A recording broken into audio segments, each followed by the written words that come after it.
આજે તો જોયું કે રસ્તામાં કેમેરાનું કામ ચાલુ હતું. જય શ્રી રામ મિત્રોને સવારમાં ભાઈબંધને ગાડી ચલાવવા આપી દીધી. આ ક્યાંક ખોકેની તો બસ એ પણ ચલાવતો હતો આપણો ભાઈબંધ એવો વિવેક, જે હરેક કામમાં આપણો સાથ હોય છે.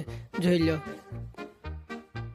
પછી સીધા નીકળી ગયા શાકભાજી લેવા માટે, કેમ કે ડુંગળી અને બટેકા લેવાના હતા, પૂરા થઈ ગયા હતા. એટલે પછી આપણે આપણું ફેસ બતાવી દીધું. ફાઇનલી ફેસ રિવીલ કરી નાખ્યું. થોડી વારમાં આપણે આવી ગયા ચિલોડા શાકભાજી માર્કેટમાં, જ્યાં આપણે લેવાની હતી ડુંગળી અને બટેકા. ફટાફટ લઈ લીધા અને સીધા નીકળી ગયા પાછા આપણે ડી માટે જવાનું હતું તેલ લેવા માટે.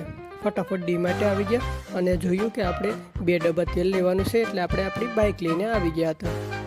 અંદર જતાં જોયું કે મને તેલના ડબ્બા ક્યાંય નજર ના આવ્યા. ફાઇનલી મેં ગોતી જ લીધા. રાણી કોટન સીડ ઓઇલ લેવાનું હતું, એટલે કે કપાસિયા તેલ લેવાનું હતું. ફટાફટ વિવેક આવી ગયો મારી બાજુમાં, એ કે 2 ડબ્બા લેવાના છે, લઈને ફટાફટ નીકળી ગયા રૂમ તરફ જવા માટે.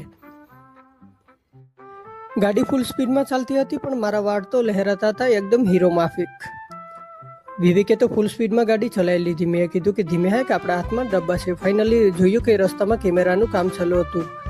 જ્યાં સિગ્નલ હોય ત્યાં કેમેરા હોય જ છે, જેમ કે આ સિગ્નલ તો હોય જ. ફાઇનલી રૂમે આવી અને થાક પૂરો કર્યો. અને મિની વ્લોગ પસંદ આવ્યો હોય ફોલો કરતા જજો.